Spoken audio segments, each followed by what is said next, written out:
Seattle looks like it was built to last forever. Glass towers rising above the waterfront, sprawling neighborhoods climbing the hills. A great port humming along the edge of Puget Sound. But hidden beneath the streets of this beautiful city is a secret that most of its residents never think about. Large parts of Seattle are not standing on solid ground at all. They are standing on fill, on soft mud, on old tideflats that were buried and paved over more than a century ago. And when the Great Cascadia earthquake finally strikes, that hidden ground is going to betray the city in the most terrifying way imaginable. Off the coast, the Cascadia subduction zone has been silently building pressure for more than 300 years. Two enormous plates of the Earth's crust are locked together, bending and straining, storing the energy of one of the most powerful earthquakes the planet can produce. Scientists agree it is overdue. And when it lets go, Seattle will not just shake for a few frightening seconds. It will shake for minutes, long, rolling, relentless minutes, and that is exactly the kind of shaking that turns soft. Water soaked ground into something closer to liquid than to soil. In certain neighborhoods, the very earth beneath the buildings could lose its strength entirely, and when that happens, the consequences are catastrophic. In this video, we are going to walk through the Seattle neighborhoods that face the gravest danger, the places that would vanish first when Cascadia ruptures. We will look at why each one is so uniquely vulnerable, what the ground would actually do beneath it, and why the very things that made these neighborhoods possible, the filling in of the tideflats, the taming of the waterfront, could be the things that seal their fate. Some of these are the beating heart of the city, places millions of people pass through every day without a second thought. And the reasons they are in danger are hidden right under their feet. Stay with me until the end, because the most exposed place of all is one that almost the entire city depends on, and its collapse would ripple far beyond its own borders. Hashtag the ground that lies. Before we get to the neighborhoods, you need to understand the enemy, and it is not just the shaking. It is a phenomenon with a strange and almost gentle-sounding name that hides a monstrous reality. It is called liquefaction. Here is how it works. In many low-lying parts of Seattle, especially near the water, the ground is made of loose, sandy, or silty soil that is saturated with water. Think of it like a bucket of wet sand at the beach. When it sits still, that wet sand feels firm enough to stand on. The individual grains are packed together, touching one another, and they support the weight above them. But now imagine shaking that bucket hard and continuously for minutes on end. The grains lose contact with each other. The water is forced up between them. And suddenly, the whole mixture stops behaving like a solid and starts behaving like a liquid. What was firm ground a moment ago becomes something more like quicksand or a thick soup. Now picture a heavy building sitting on top of that ground when it liquefies. The soil can no longer hold the weight. Buildings sink, tilt drastically, or topple over entirely, even if the structure itself was strong. Underground pipes and tanks, being lighter than the liquefied soil around them, can actually float upward and burst through the surface. Roads crack and slump. The ground can spread sideways toward any open space like the edge of a waterway, tearing apart everything anchored to it. This is not a rare curiosity. It is one of the most destructive forces in any great earthquake. And it has leveled entire districts and disasters around the world. And here is the crucial part for Seattle. The neighborhoods most at risk of liquefaction are, almost without exception, the ones built on artificial fill and old tideflats.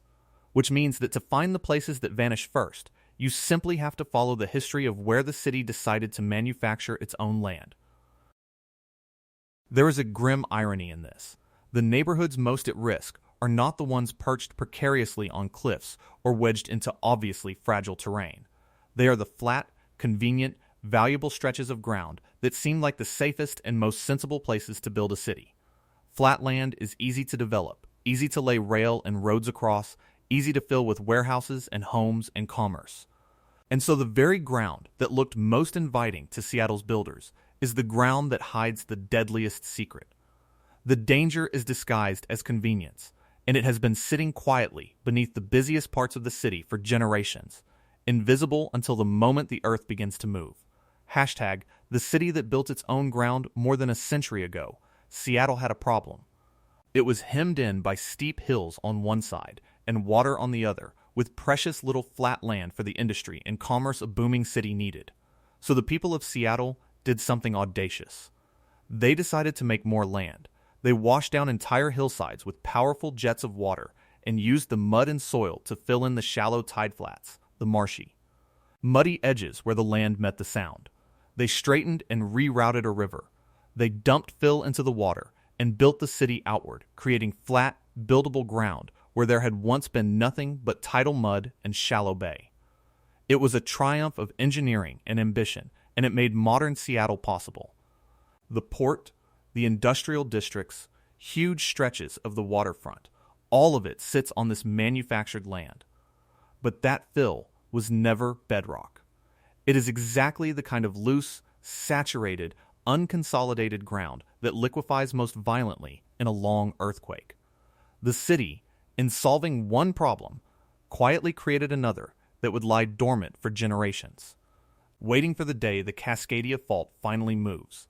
Now, with that in mind, let us count down the neighborhoods most in danger, beginning at the edges and working our way toward the most exposed place of all.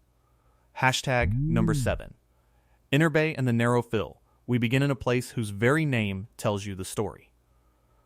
Interbay sits in the low corridor between two bodies of water, a flat strip of land wedged between the hills of Magnolia and Queen Anne, and much of that flat land is precisely what its position suggests, low ground that was filled in to connect the higher areas around it. This is industrial and commercial territory, home to rail yards, warehouses, and increasingly to new development as the city grows. But beneath much of it lies the same treacherous foundation, soft and saturated fill, that would be prone to liquefaction during the long shaking of a Cascadia rupture. In a great earthquake, the ground here could soften and spread, buckling rail lines, cracking roadways, and undermining the structures built across it. Because Interbay is a vital transportation corridor. Damage here would not just harm the neighborhood itself, it would sever connections that the wider city relies on, cutting one of the routes that link the northern and central parts of Seattle. Interbay is the quiet warning at the edge of our list, a reminder that the danger follows the fill wherever it was laid. Hashtag number 6. Belltown and the filled waterfront edge move toward the heart of the city, and you reach the waterfront, where some of Seattle's most valuable and heavily trafficked real estate sits along the edge of the sound. The lower reaches near Belltown and the central waterfront include ground that was extended outward over the water long ago, held back by seawalls and built up with fill to create the flat shelf where piers, roads, and buildings now stand. This is a place of enormous activity where residents and tourists and workers move constantly along the water's edge beneath the towers of downtown. But the combination here is a dangerous one. Soft, filled ground near the water, a steep drop-off into the sound just beyond, and heavy structures built right at the margin. In a long earthquake, the filled ground along the waterfront could liquefy and spread toward the open water, dragging everything anchored to it toward the edge. The critical roadway and utility corridors that run along the shore could be torn apart, isolating the waterfront and severing lifelines that thread through this zone. And because so much of the city's connection to its own harbor runs through here, the damage would be felt far beyond the immediate blocks. The waterfront is beautiful, and it is built on a foundation that was never meant to withstand minutes of violent shaking. Hashtag number 5. Georgetown and the Old River Valley. Now we head south, into the broad, flat valley that industrial Seattle calls home, and into one of its oldest neighborhoods. Georgetown sits in the lowland near the Duwamish, on ground that is part of the ancient floodplain and the reworked, filled terrain of the valley floor. It is a neighborhood with deep history and a gritty industrial character, ringed by factories, workshops, and the machinery of a working city. But that valley floor location is exactly what makes it so vulnerable. The soft sediments and fill of the old river valley are prime candidates for liquefaction, and Georgetown is dotted with older buildings, some of them unreinforced masonry structures from an earlier era, the type most likely to crumble under prolonged shaking. When Cascadia ruptures, the ground beneath Georgetown could soften and give way while the aging buildings above are hammered by minutes of motion they were never designed to survive. It is a neighborhood that could suffer terribly, its historic character and its working heart both threatened by the same hidden weakness in the earth beneath it. Hashtag number 4. South Park and the trapped community just across and down the valley lies South Park, and its story is one of the most heartbreaking on this list because it combines dangerous ground with dangerous isolation. South Park is a close-knit, low-lying residential and industrial neighborhood sitting right along the Duwamish, on soft valley soils and fill that are highly susceptible to liquefaction. But the deeper danger here is how the neighborhood is connected to the rest of the city. South Park depends on a small number of bridges and routes to link it across the waterway and out to the surrounding area. Bridges are among the most vulnerable structures in a great earthquake, especially when they cross soft ground that can liquefy and shift. If those connections fail, and in a Cascadia rupture they very well could, South Park could find itself cut off, an island of damage surrounded by water and industry, with its residents isolated precisely when they need help the most. A community that is already tightly bound and often overlooked could be left to fend for itself in the critical hours after the shaking, waiting for rescue that cannot easily reach it. South Park is the neighborhood where the geology and the geography conspire together to create a trap. Hashtag number 3. Sodo and the vast manufactured plain. Now we come to one of the largest and most consequential danger zones in the entire city. Sodo, the sprawling flat district south of downtown, is one of the beating industrial and commercial hearts of Seattle, home to warehouses, distribution centers, stadiums, rail lines, and the arteries of commerce that keep the whole region supplied. And nearly all of it sits on filled tideflats, the manufactured land created when the city buried its shallow bay more than a century ago. This is liquefaction country on an enormous scale. Across this vast, flat expanse, the ground is exactly the kind of loose, saturated fill that behaves worst in a long earthquake. When Cascadia strikes, huge areas of Sodo could liquefy, causing warehouses to sink and tilt, rail lines to warp, roads to slump and crack, and the buried pipes and utilities to rupture and float. The scale is what makes it so serious. This is not a single block, but a massive district that the entire region relies on for the movement of goods, for transportation, for major public gatherings. Damage across Sodo would ripple outward through the supply chains and transportation networks of the whole metropolitan area. And repairing liquefied ground beneath such an enormous developed zone would be a slow and grueling task. Sodo does not just face danger, it concentrates it across acres and acres of ground that was never solid to begin with. Hashtag number 2.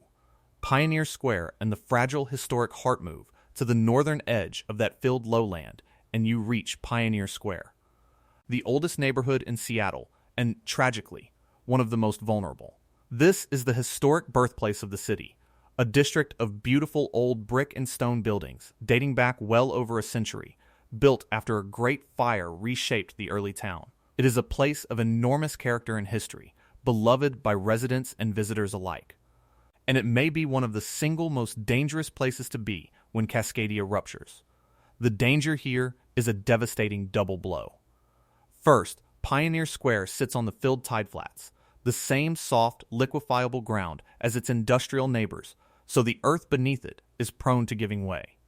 And second, the buildings themselves are exactly the type that fare worst in earthquakes.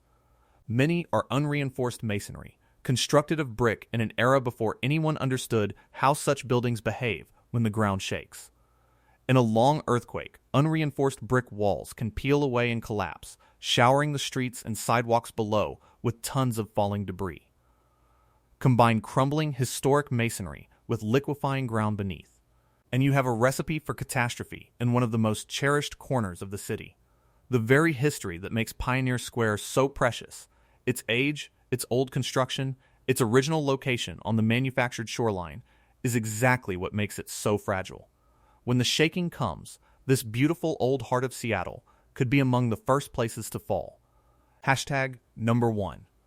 Harbor Island and the ground that was never land, and so we arrive at the most exposed place of all, a place that embodies the entire danger in a single stark example.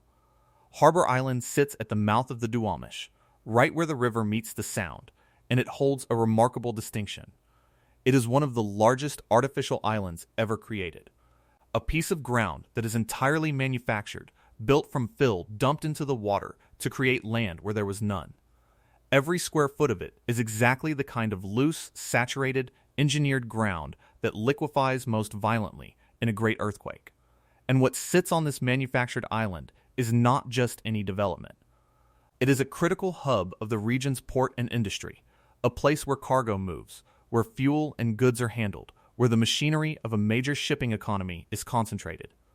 When Cascadia ruptures and the long shaking begins, Harbor Island faces the worst-case scenario in almost every respect. The ground beneath it, being entirely fill surrounded by water on all sides, could liquefy and spread outward toward the surrounding waterways in every direction, tearing apart the structures, the docks, and the infrastructure built on top of it. Heavy equipment could sink and topple, pipelines and storage could rupture, and because this island is so central to the port and to the movement of goods for the entire region, its failure would send shockwaves through the economy far beyond Seattle itself. Harbor Island is the ultimate expression of the city's great gamble, land conjured from the water, and it is the place where that gamble is most exposed. When the giant offshore finally wakes, this is the ground most likely to simply give way. Hashtag the shaking that never seems to stop. To understand why these neighborhoods are in such danger, you have to understand something about a Cascadia earthquake that sets it apart from almost any quake most people have ever felt. It is not the sharp, sudden jolt of a smaller, nearby fault. It is a great subduction earthquake, and its defining feature is duration. The shaking does not last for a few seconds. It goes on, potentially for 3, 4, 5 minutes or more, a long, rolling, heaving motion that seems as if it will never end. That duration is the secret to why liquefaction is so devastating here. Remember the bucket of wet sand. A single quick shake might not do much, but shake it steadily, relentlessly, minute after minute. And the grains have all the time they need to lose contact with one another, for the water to work its way up, and for the whole mass to transform into something that flows. The longer the ground shakes, the more completely the soft fill liquefies, and the more catastrophic the failure beneath the buildings becomes. A brief quake might merely rattle these neighborhoods. Minutes of shaking can dissolve the very ground they stand on. That is why the length of a Cascadia rupture matters so much, and why the filled districts of Seattle are so uniquely exposed to it. There is another factor that makes Seattle's situation worse, and it has to do with the shape of the ground far below the city. Seattle sits in a deep sedimentary basin, a vast bowl of softer material tucked beneath the surface. When the seismic waves arrive from the offshore rupture, this basin acts like a lens, catching those waves, trapping them, and bouncing them back and forth so that the shaking is amplified and prolonged even further. Two neighborhoods the same distance from the fault can experience dramatically different shaking depending on what lies beneath them, and Seattle's basin ensures that the motion lingers and intensifies rather than quickly fading. Combine that amplified, drawn-out shaking with the liquefiable fill in the low neighborhoods, and you have the perfect conditions for the ground to fail on a massive scale. And there is one more thing worth understanding. When people imagine an earthquake destroying a city, they often picture buildings simply falling down from the force of the shaking alone. But in these filled neighborhoods, the greater danger is what happens underneath. A building can be perfectly strong, engineered to modern standards, and still be doomed if the ground beneath it turns to liquid and can no longer hold it up. The structure does not fail. The earth fails.